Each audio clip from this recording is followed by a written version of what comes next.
Okay, so when we talk about cybersecurity for business, we're now going to talk about the why. Why are we doing this? What's the point of it?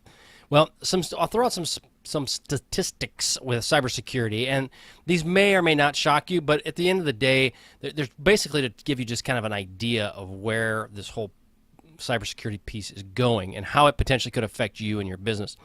So JP Morgan, their cybersecurity budget, and I can't remember where I saw this actual number. I think it was close to around $250 million is around what they're spending. And I think that seems a little high. But I know it's in the hundreds of millions of dollars where they are spending on their cybersecurity budget. Now, JP Morgan, obviously they deal with gobs of money. I mean, like trillions of dollars. So that makes sense. Now, that doesn't include just the cybersecurity personnel. That includes their security operations center, their perimeter, all the people that are involved in securing it. I heard there's like 1,000 people altogether. And as big as they are, that does make some level of sense. I don't know if the 100 million is correct or not, but bottom line, they spend gobs of money. It's doubled. Cybersecurity spending has doubled since 2010. Now, from a statistical standpoint, you may be going, that's good. I think that's a lot of money. However, the amount of data and the amount of systems that have expanded in the cybersecurity space has well more than doubled in the number of them. So in reality, I think that's still falling behind. Now, I also believe, though, that you can't spend your way into protection. No matter how much money you spend, the hackers are going to get into this. You just have to decide on how to spend it wisely. One of the quotes I saw was cybercrime by 2021 is going to account for $6 trillion. That's with a T. Okay, $6 trillion is a gob of money. And it just blows my mind that it's that much. Well, that makes sense that cyber criminals are going to go after it because it's about the money. It's all about the money. So at $6 trillion, it's very lucrative to be a crook that is trying to steal this kind of stuff. However, there's serious downsides to that. You might be thinking by hearing this going, oh, maybe I should be a crook. Well, there's a couple challenges with that. One is the fact that if you decide to be a crook and be a cyber hacker and steal people's stuff, there's also a lot of organized crime that's already in this space. So the moment you start rolling into it, one, you're going to start impeding into some of their business, and they may not look too highly on that. The second thing is if you do it from a country that doesn't have reciprocity with the United States or other Western country, you might as well just get accustomed to living in that country. Now, that may not be a bad thing if that's all you've ever known, but there was a recent, there was a gentleman that was doing a bunch of hacking from the Ukraine, and he decided to go to India on holiday. He got to India, and the FBI was waiting for him. So, yeah, you can't leave Ukraine if that ends up being the case. And that can always change, too. It's at any point in time, the political winds may move, and you may end up getting extradited. So cybercrime may sound great as far as from a money standpoint, and that people, quote-unquote, may necessarily die from it. However, you're stealing people's incomes, and it does affect them dramatically, and it affects everybody. So, again, I've kind of belabored that point. Just don't do it. Cybersecurity products and services from 2017 to that's actually supposed to be 2017 to 2021, is expected to be about $1 trillion in spending. So $1 trillion in cybersecurity products and services that are going to go from basically 2017 to 2021. So what is that, 4 years, right, roughly? About 4 years? That's incredible. And that's why you're seeing cybersecurity companies pop up everywhere. The attack surface, and when I say this, is that how many things are going to be on the internet that are going to be available to be attacked. They're saying close to 6 billion different items by 2022. That is flipping incredible. I mean, it really is. And so that's everything from the camera that I'm talking to, which isn't Wi-Fi connected, to anything. I mean, basically, you use your iPhones, to using the sensor that's on your water meter at your house, anything like that. So all of that stuff is connected through Internet of Things. So what are some of the low-hanging fruit? So if you're dealing with cybersecurity from an attacker standpoint, they look for low-hanging fruit. They're just like everybody else. They're lazy. They don't want to work any more than they have to, and I don't blame them. I would too. So what are they going to do? They're going to go after small and medium-sized businesses. And we've kind of talked about this before, is because lack of cyber knowledge, they don't have a budget, and the other quote that we've seen before numerous times again is 60% of businesses that are hacked usually go out of business within the first year. So I mean, you can't compete with that, right? And then the other thing is we've seen, and you'll see it again over and over, is that these compromised businesses will be used to targeting other companies. Happened with Target, happened with the U.S. power grid, with the Russians. They targeted a third party that was a vendor to get into our network. So again, that should be a good reason why. We were talking about motivations. They're financially motivated. The ransomware just from 2019 equated to $11.5 billion just in ransomware. So basically, for a piece of data that will encrypt your hard drive and that you have to pay the ransom on was $11.5 billion. I mean, it's just crazy. Ransomware attacks every 14 seconds. The other big one is intellectual property theft, and that's something that's kind of near and dear to my heart. Is that it's what do you do to protect it? And there's more and more things out there that are trying to steal the IP of companies, and it's not just nation states; it's individuals. But also think about the centrifuge. And centrifuge is the thing that goes around. It's the centrifuge. Yeah, something that's kind of like the deception, right? See, I can't use $10 words very well. But bottom line is that the deception that you see out on the internet, if you assume that if the Chinese country, let's go China, as a country, is attacking me, right? My little island in the middle of the Pacific. I have the island of me, and they're attacking the island of me.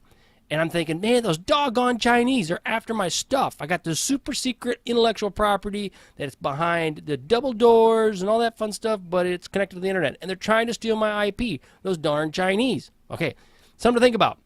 What makes you think it's the Chinese? Could it be somebody else? Could it be the French? Could it be the Russians? Could it be the Israelis? Could it be just some disgruntled dude in Anaheim, California that is using a Chinese server to attack you? Don't know. You make the assumption that it's a nation state. Now, granted, Chinese airplane that looks a lot like our F-22, maybe a little. But in most cases, when it comes to with theft and with these attacks, just because it's coming from a country does not mean it's that country that's attacking you or somebody within that country that's attacking you. Good example in China. I think it's a good example, may not be, but it's an example in China. If you go to China, you'll see a lot of internet cafes, right? They're all over the place. Well, these internet cafes have got gobs of people in them. Well, what makes you think I can't just hack that internet cafe, a machine on that internet cafe from, let's say, Russia, and attack the United States or attack Senegal or someplace else? Nothing, right? So it looks like it's coming from China, but in reality, it's coming from someplace else. Again, deception. Always think about it. It's always about deception. Nobody wants to get caught. So if you're going to hack something, you don't just well, hey, I'm going to hack you from my home PC. Bad idea. Really bad idea. So again, intellectual property theft. Kind of went a little bit long on that, probably more than I should have. But anyway, that's intellectual property theft.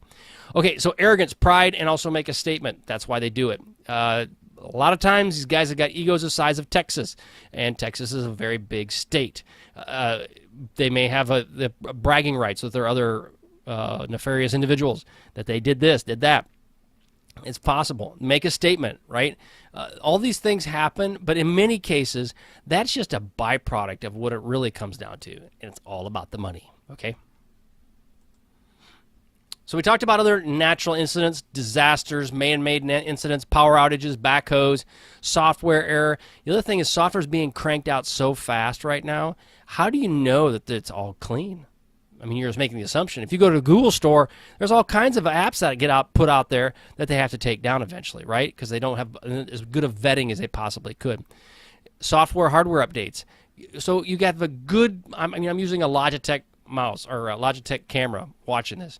So I'm assuming that Logitech wants to go and put a firmware on this. They put their firmware out there. Now all of a sudden my camera doesn't work anymore. What happened? Well, they did it, and they basically turned my camera into a brick. Well, that's bad, right? They didn't plan on doing it, but they did. So that was basically something that is an incident that was really not planned, but it happened. We make a lot of assumptions that all of this electronic stuff is like almost magic and it just works. But there's a lot of ones and zeros behind the scenes that make all of this stuff happen. But it's very, very fragile, and any of it could go down at any point in time. So we talk about some of the impact from having an incident.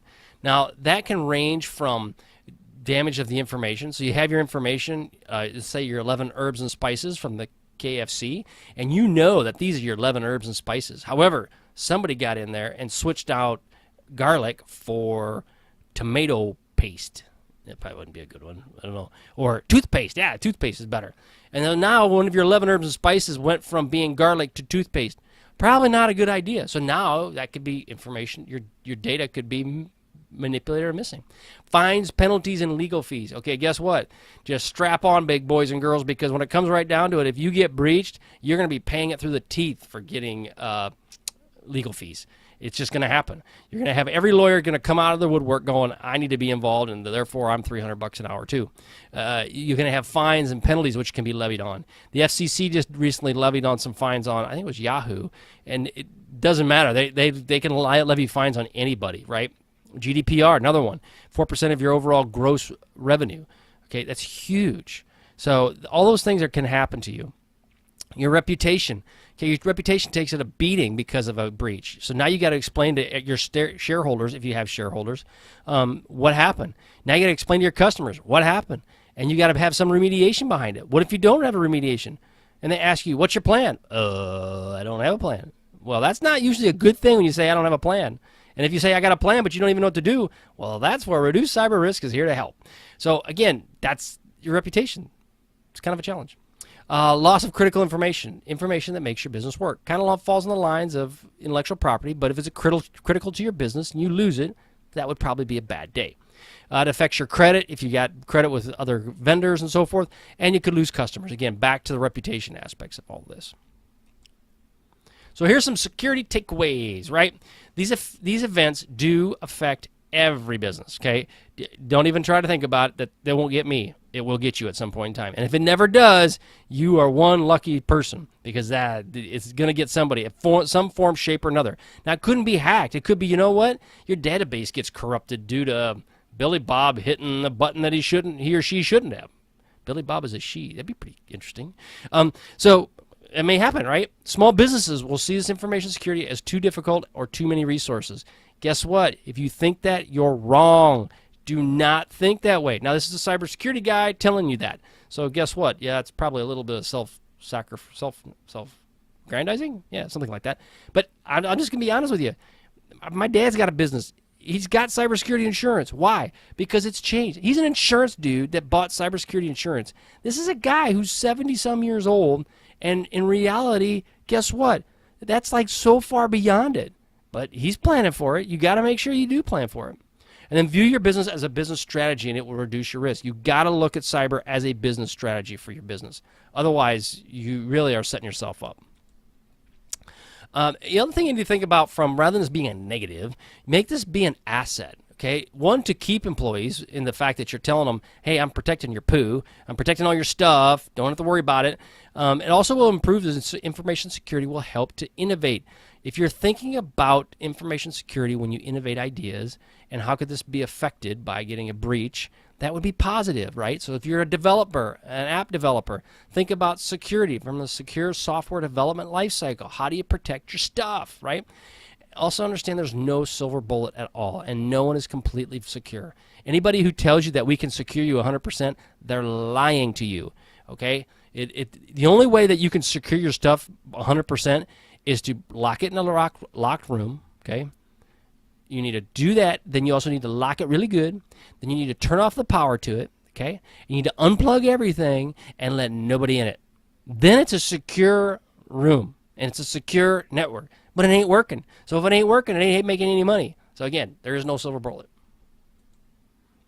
Okay, so in this episode, we went over the cybersecurity stats, low-hanging fruit on what the hackers will do, their motivations behind it, and other incidents from natural disasters, man-made, and so forth, and then the impact from an incident and how that could affect your specific business and what you're trying to accomplish.